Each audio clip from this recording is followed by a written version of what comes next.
You pray every morning. You light candles with devotion. You surrender your life to God with an open heart. But despite all this, something feels wrong. Your home carries a heaviness you can't explain. Family arguments erupt over nothing. Your sleep is restless, filled with disturbing dreams, and the worst part, it feels like even Saint Michael the Archangel has stepped away from your life. You're not imagining things, and you're definitely not alone in this struggle. What if I told you that right now, sitting in your living room, bedroom, or kitchen, there are objects that you consider completely harmless, maybe even beautiful, that are actually blocking the most powerful defense available to any Christian? What if the very things you've welcomed into your home are the reason your prayers feel like they're hitting a wall? Padre Pio, the saint who could see beyond the veil of the physical world, revealed a sacred truth that most Christians have forgotten. He discovered that certain objects in our homes don't just gather dust. They create supernatural disruption. They block the presence of Saint Michael the Archangel and open doorways for negative influences to enter our sacred spaces. Have you ever wondered why your house feels different than it used to? Why peace seems to slip away even when you're trying your hardest to live a faithful life? Why your family members seem more irritable, more distant, more prone to conflict than before? The answer might be simpler than you think, yet more serious than you've ever imagined. During his mystical life, Padre Pio possessed an extraordinary gift. He could perceive the divine realm with startling clarity. Angels and demons weren't abstract concepts to him. They were as real and visible as the people who came seeking his guidance. And through this heavenly sight, he witnessed something that shook him deeply. Faithful Christians unknowingly surrounding themselves with objects that repel celestial safeguarding. There's a documented account of Padre Pio counseling a woman who came to him in desperation. She had been suffering from supernatural oppression for months. Despite attending daily Mass, praying the Rosary, and living what seemed like an exemplary Catholic life, she felt constantly under attack. Her home had become a battlefield of unexplained phenomena, family discord, and an overwhelming sense of divine darkness. After listening to her story, Padre Pio closed his eyes in prayer. When he opened them, his response was both gentle and shocking. You pray to Saint Michael, but your house is filled with things that drive away his light. He then added words that would later become crucial guidance for countless souls. The enemy doesn't enter through the front door. He infiltrates through the objects you keep out of ignorance. This revelation isn't just about superstition or old-fashioned thinking. This is about understanding a sacred reality that affects your daily life, your family's well-being, and your ability to receive the shielding that God wants to provide through his mighty Archangel. Today, you're going to discover exactly which objects create this heavenly blockage. You'll learn what Padre Pio specifically warned about regarding the hidden power of contaminated items. Most importantly, you'll discover how to restore your home as a fortress of faith, a place where Saint Michael can work with his full supernatural authority. But before we continue, I need you to do something important. If you believe in the power of Saint Michael's guardianship, if you trust in the wisdom that Padre Pio received through his mystical gifts, write in the comments below, Saint Michael, protect my home. This isn't just engagement for the video. It's a declaration of faith that opens your heart to receive the truth you're about to hear. Your comment also helps this message reach other families who desperately need this divine guidance. Because here's what most people don't realize. Saint Michael the Archangel isn't just any angel. He's the commander of heaven's armies. He's the one who cast Lucifer out of paradise. He's the warrior who stands between the forces of darkness and the children of God. But his presence is holy, and he cannot remain where there is sacred contamination. The 5 objects I'm about to reveal might shock you. Some of them are probably in your home right now. Some might have been gifts from people you love. Others might be things you've owned for years without a second thought. But according to Padre Pio's mystical insights, each of these items creates supernatural static that interferes with angelic defense. To understand why these objects have such power over our divine environment, we need to grasp who Saint Michael truly is and why his presence in our homes is absolutely crucial for our security and peace. Saint Michael the Archangel stands as God's supreme military commander. When Lucifer rebelled against the Most High, it wasn't a committee of angels that responded. It was Michael who stepped forward with his flaming sword. His very name, Michael, means "who is like God," a battle cry that shattered the pride of the fallen angels and established the order of heaven. But Michael's role didn't end with that cosmic battle. Throughout Scripture and the testimonies of countless saints, we see him as the defender of God's people, the guardian of the faithful, and the warrior who stands watch at the threshold between light and darkness. When the prophet Daniel needed divine intervention, Michael was sent. When Moses died, Michael fought for his soul. When the end times approach, it will be Michael who sounds the trumpet. This isn't folklore or religious imagination. This is the reality of supernatural warfare that surrounds us every day, whether we acknowledge it or not. Padre Pio understood this reality better than perhaps any saint in modern history. His mystical gifts weren't simply about healing the sick or reading souls, though he did both with remarkable frequency. Padre Pio could literally see the invisible battle taking place around him. He witnessed angels and demons as clearly as he saw the pilgrims who traveled thousands of miles to seek his counsel. During his lifetime, fellow friars and visitors documented hundreds of instances where Padre Pio would suddenly look up from prayer, his eyes following something invisible to everyone else in the room. Sometimes he would smile, acknowledging the presence of his guardian angel or other heavenly beings. Other times, his face would grow stern, and he would make the sign of the cross repeatedly, driving away dark forces that threatened those under his care. This supernatural sight allowed Padre Pio to understand something that escapes most people. The physical objects in our environment don't just affect us materially, they influence us supernaturally. Every item we choose to keep in our homes either invites light or creates shadow. Every decoration, every piece of jewelry, every book and image sends a divine signal that attracts either celestial coverage or negative disruption.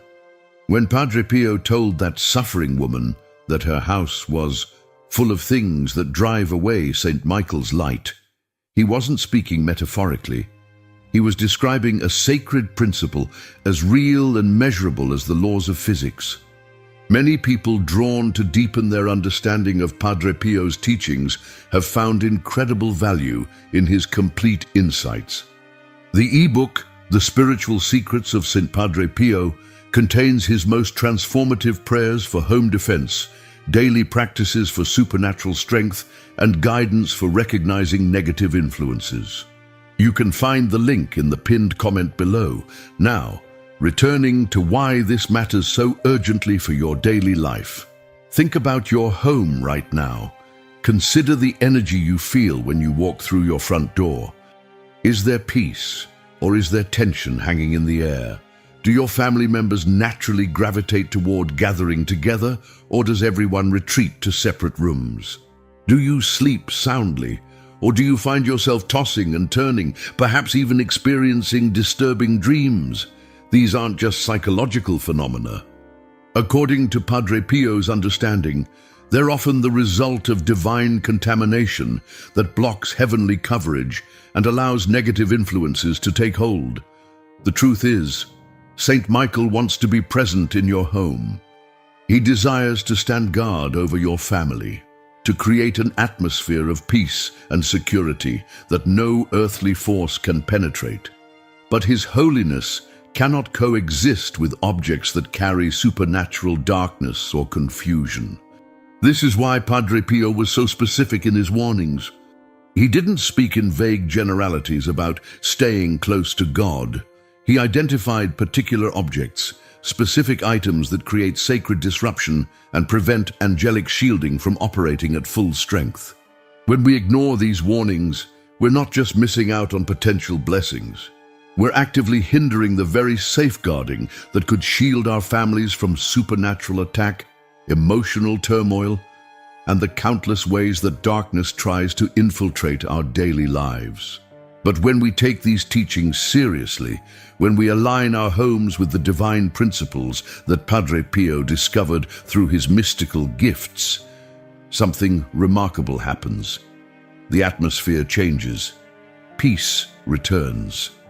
Family relationships improve. Sleep becomes restful. Prayer feels more powerful and connected. This transformation doesn't require years of theological training or special mystical abilities. It simply requires the wisdom to recognize what belongs in a Christian home and the courage to remove what doesn't belong. The first category of objects that Padre Pio identified as divinely dangerous includes what many people consider harmless safeguarding items from other traditions. These are things like the evil eye charms, crystal pendants, dream catchers, Celtic symbols, feng shui mirrors, or any object that promises supernatural defense outside of Christian faith. You might be thinking, but these things are supposed to protect me. How could they be harmful? This is exactly the sacred confusion that Padre Pio warned about. As he told countless souls who came to him with similar questions, defenses outside of God are merely illusions that attract what is worst. The divine principle here is profound.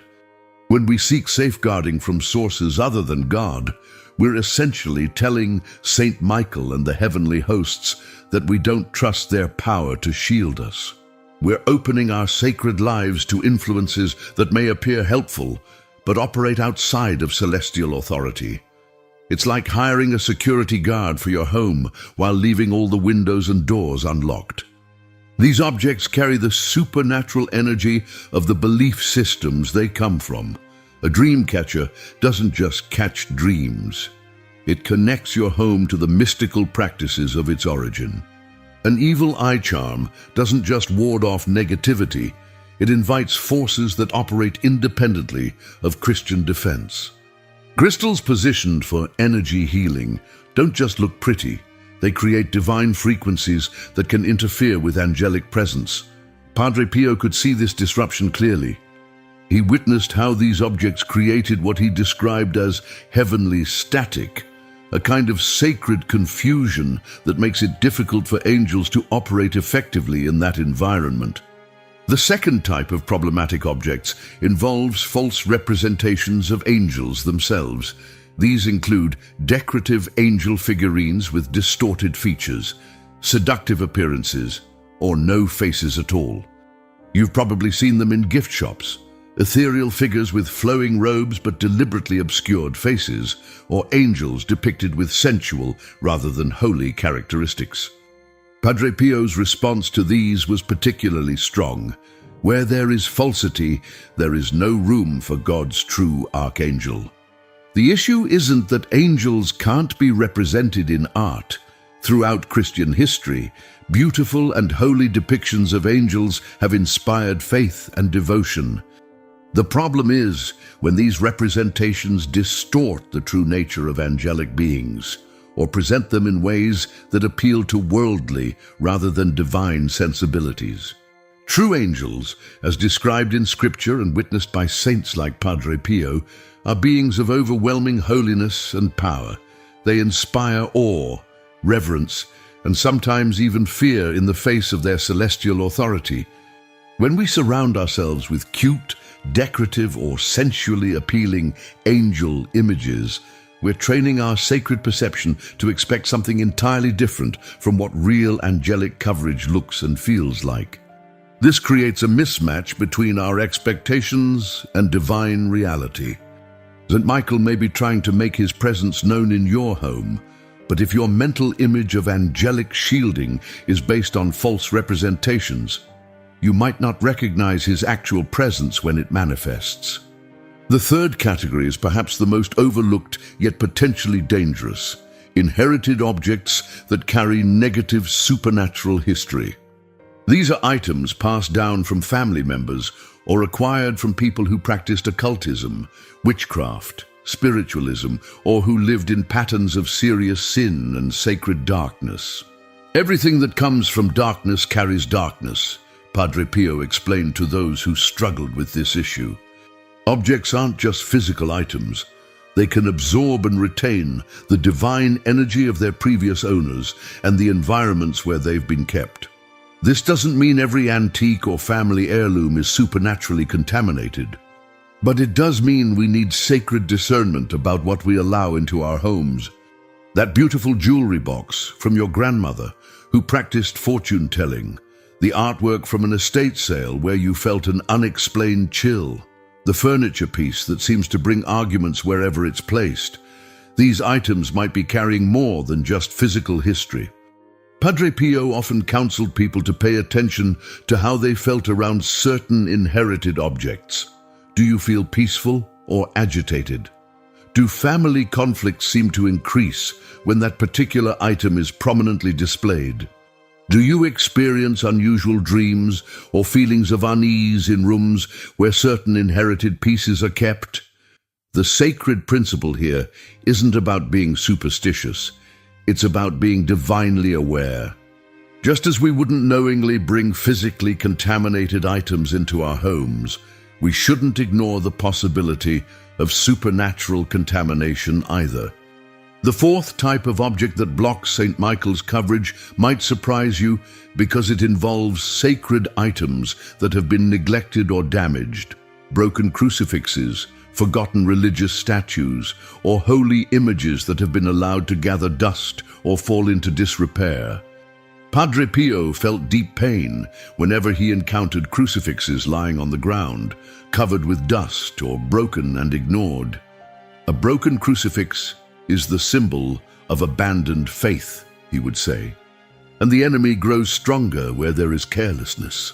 This teaching reveals something crucial about the divine significance of sacred objects. A crucifix isn't just a decoration. It's a powerful supernatural symbol that represents Christ's victory over death and evil. When we allow these symbols to become damaged, forgotten, or treated carelessly, we're sending a celestial message about our relationship with the faith they represent. St. Michael and the heavenly hosts respond to the sacred atmosphere we create through our actions and attitudes. When holy symbols are neglected, it signals that our reverence for the divine realities they represent has also become neglected. This creates an environment where celestial guardianship feels less welcome and less necessary. This doesn't mean we need to become obsessive about the perfect maintenance of every religious item in our homes. But it does mean that the way we care for sacred symbols reflects and affects our receptivity to heavenly defense. The fifth and final category includes images and objects that glorify death, chaos, violence, or fear. These might be artwork featuring skulls and macabre themes, posters or decorations from music bands that promote messages of hatred or blasphemy, horror movie memorabilia, or any imagery that celebrates darkness rather than light. Padre Pio's insight on this was particularly direct. Even when they call it art, the demon uses aesthetics to infiltrate. The divine principle here is that what we choose to look at regularly shapes our sacred atmosphere and influences our mental and emotional state. This doesn't mean Christians can't appreciate artistic expression or that every serious or dramatic artwork is supernaturally dangerous. The issue is when we surround ourselves with images that consistently focus on death, violence, despair, or rebellion against celestial order. Our homes should be sanctuaries where our souls can rest and find peace. When we fill our living spaces with imagery that glorifies the very things that Christ came to overcome, death, darkness, hopelessness, and evil, we create an atmosphere that makes it difficult for heavenly safeguarding to feel welcomed and comfortable. Think about how you feel when you walk into a room filled with dark, violent, or chaotic imagery versus how you feel in a space filled with beautiful, peaceful, and uplifting images. Your emotional and divine response isn't just psychological. It's reflecting a real, supernatural dynamic that affects your receptivity to celestial presence and coverage. Each of these 5 categories of objects creates what Padre Pio described as sacred obstruction, a kind of divine disruption that makes it difficult for St. Michael to exercise his full defensive authority in your home.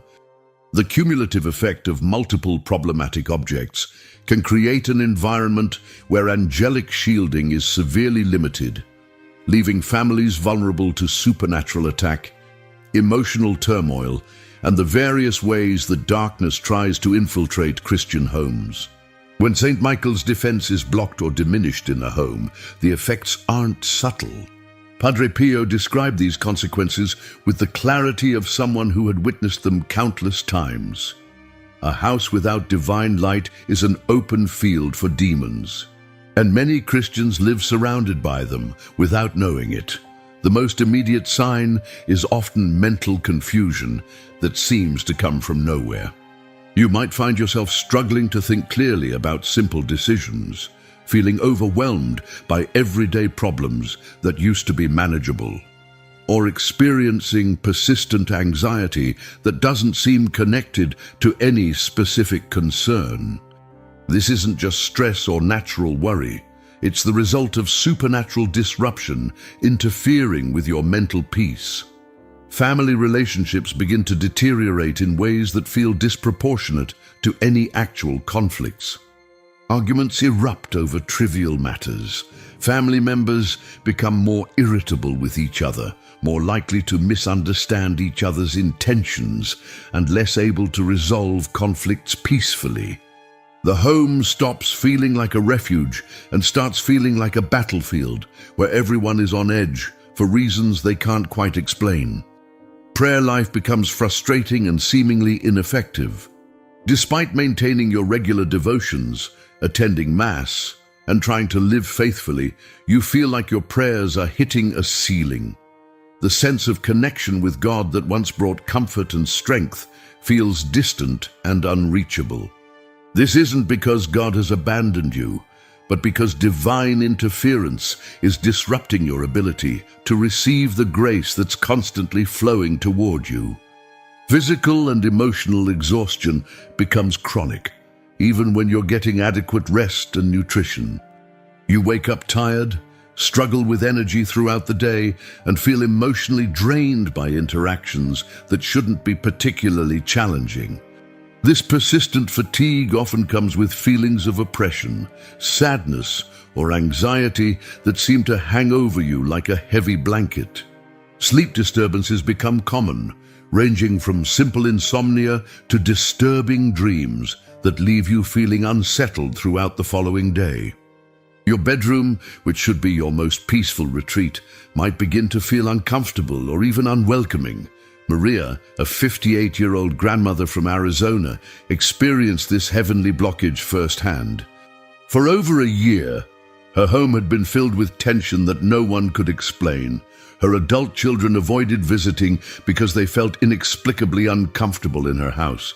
When they did come for family dinners, conversations felt strained and often ended in arguments about trivial matters that would never have caused problems before. Maria found herself crying frequently, deep, soul-wrenching tears that seemed to come from nowhere. She would wake up in the middle of the night feeling like someone was watching her, though she lived alone. Despite praying daily and attending weekly Mass, the oppressive atmosphere only grew heavier. Then Maria heard a teaching about objects that can interfere with sacred coverage. As she walked through her home with new awareness, she noticed items she'd never considered problematic.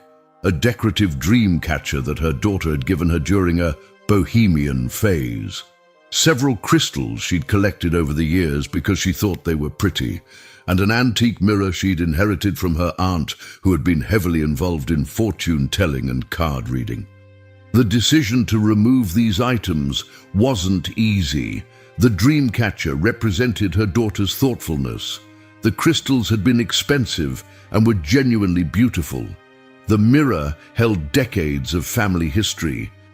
But Maria trusted the teaching she'd received and, with tears in her eyes, boxed everything up and donated it to a thrift store far from her neighborhood. Within 3 days of removing these items from her home, Maria noticed a shift so dramatic it felt miraculous. The oppressive feeling that had hung over her house like a thick fog began to lift.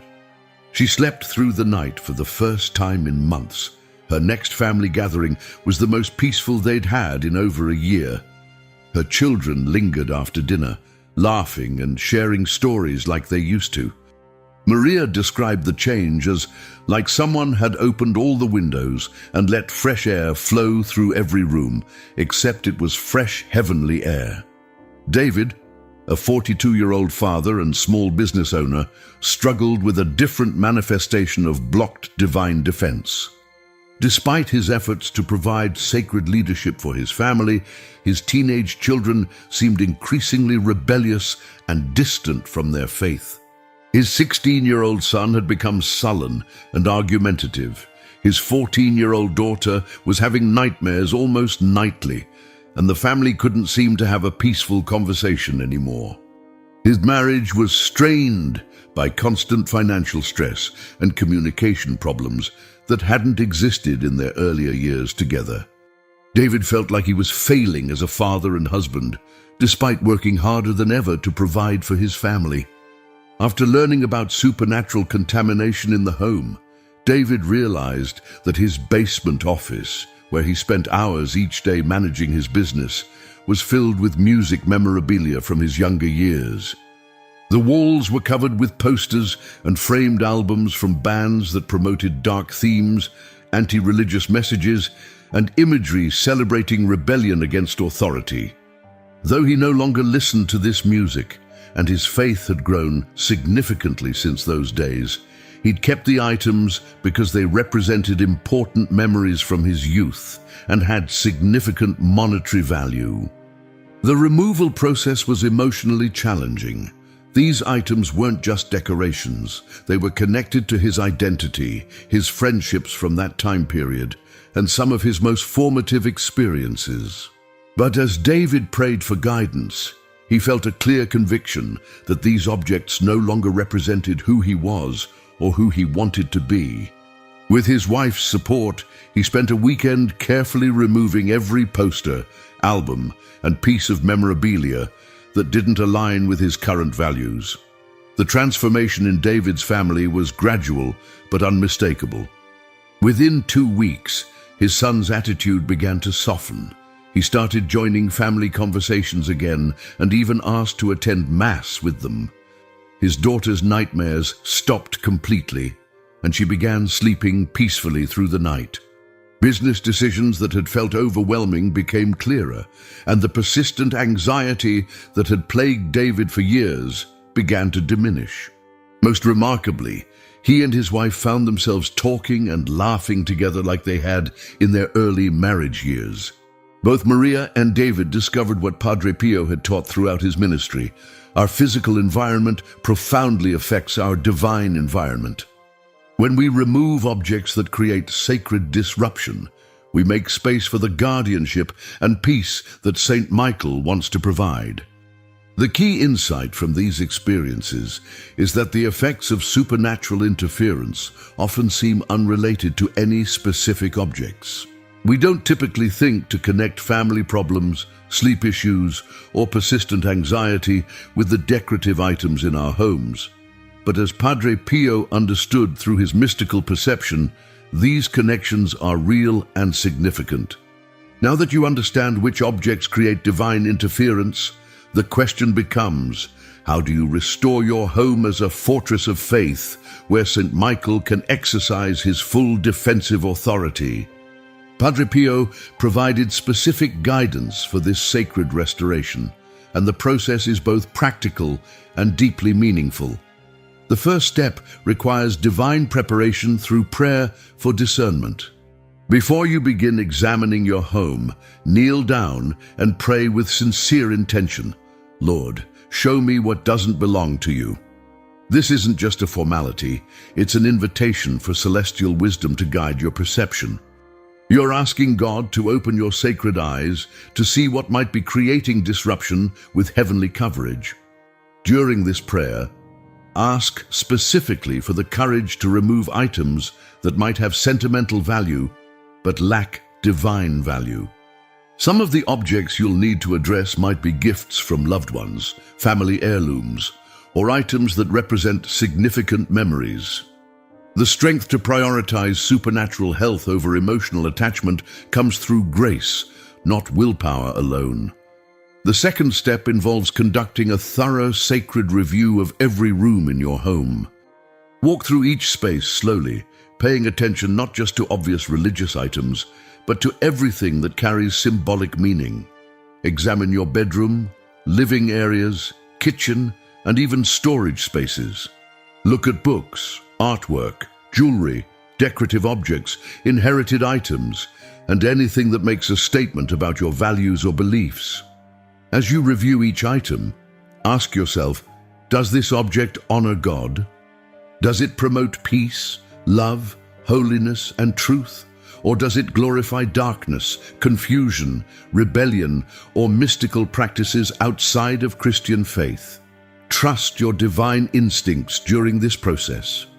If something feels uncomfortable or questionable, that discomfort might be sacred discernment at work. The third step requires decisive action in removing everything that doesn't align with your Christian faith. This isn't about being judgmental toward other belief systems, but about creating celestial clarity in your own home. Some items should be thrown away completely, especially if they're specifically designed for non-Christian practices. Others might need to be burned if they're particularly connected to occult traditions. Items that are simply inappropriate rather than supernaturally dangerous can be donated or given away, but make sure they leave your property entirely. The fourth step involves divine cleansing of your physical space using holy water. If you have holy water from your church, sprinkle it in the corners of each room, around doorways and windows, and in any areas where problematic objects were previously kept. As you do this, pray for God's blessing and shielding over each space. If you don't have holy water, you can obtain it from most Catholic churches, or you can ask your priest to bless water for this purpose. The fifth step focuses on establishing St. Michael's visible presence in your home. Place a holy image or statue of St. Michael the Archangel near your main entrance, positioned so that he can serve as the divine guardian of everyone who enters and leaves. This isn't superstition. It's a physical reminder of the supernatural coverage you're invoking and a declaration that your home operates under heavenly authority. The sixth and final step involves establishing a daily practice of praying to St. Michael for defense. Make this prayer part of your regular routine, speaking it with faith and conviction as a true soldier of Christ. The consistency of this practice maintains and strengthens the sacred atmosphere you've created through the previous steps. Scripture reminds us in Ephesians 6:12 that our struggle is not against flesh and blood, but against the rulers, against the authorities, against the powers of this dark world, and against the forces of evil in the heavenly realms. When we align our homes with these divine realities, we position ourselves to receive the full safeguarding that God provides through St. Michael's intercession. What you've learned today isn't just theological theory. It's practical wisdom that can transform your daily experience of faith, family, and peace. Padre Pio's mystical insights about objects that block St. Michael's coverage offer you a clear path to restore your home as the sanctuary it was meant to be. Remember, this isn't about living in fear of everyday objects or becoming superstitious about your possessions. This is about divine awareness, understanding that everything in your environment either supports or hinders your connection with celestial defense. When you remove items that create supernatural disruption, you're not just cleaning house, you're making space for the peace, guardianship, and presence that St. Michael wants to provide. The transformation won't necessarily happen overnight, but it will happen. As you apply these principles with faith and consistency, you'll begin to notice subtle changes in your home's atmosphere. Family relationships will feel more harmonious. Your prayers will feel more connected and powerful. Sleep will become more restful. The persistent anxiety or tension that may have plagued your household will begin to lift. Most importantly, you'll sense St. Michael's presence more clearly, not as a distant concept, but as a real, active guardian watching over your family with the authority and power of heaven itself. Now close your eyes and pray with me. Glorious St. Michael the Archangel, defender of souls and destroyer of darkness, visit my home now with your light. Reveal everything that drives away your presence. Take with you every object, image, or energy that belongs to the darkness. Seal my house with your flaming sword. Purify my doors, windows, walls, thoughts, and intentions. Remain here. Live with me. Cry out over my life your victory shout. Who is like God? Amen. If these teachings have touched your heart and opened your eyes to divine truths you hadn't considered before, share your experience in the comments below. Rightship protection activated. If you're committed to applying what you've learned, your testimony could be exactly what another family needs to hear. Don't forget to subscribe and turn on notifications so you never miss guidance that could strengthen your life of faith. Share this video with 3 people who need this shielding in their homes. And if you feel your home still needs even stronger divine defense, stay tuned. In our next video, we'll reveal a sacred object that, when placed at your front door, creates an impenetrable barrier against evil influences. Padre Pio recommended this powerful symbol with absolute confidence. You won't want to miss it. Until then, may St. Michael's coverage surround you, your family, and your home with the unshakable peace of celestial authority.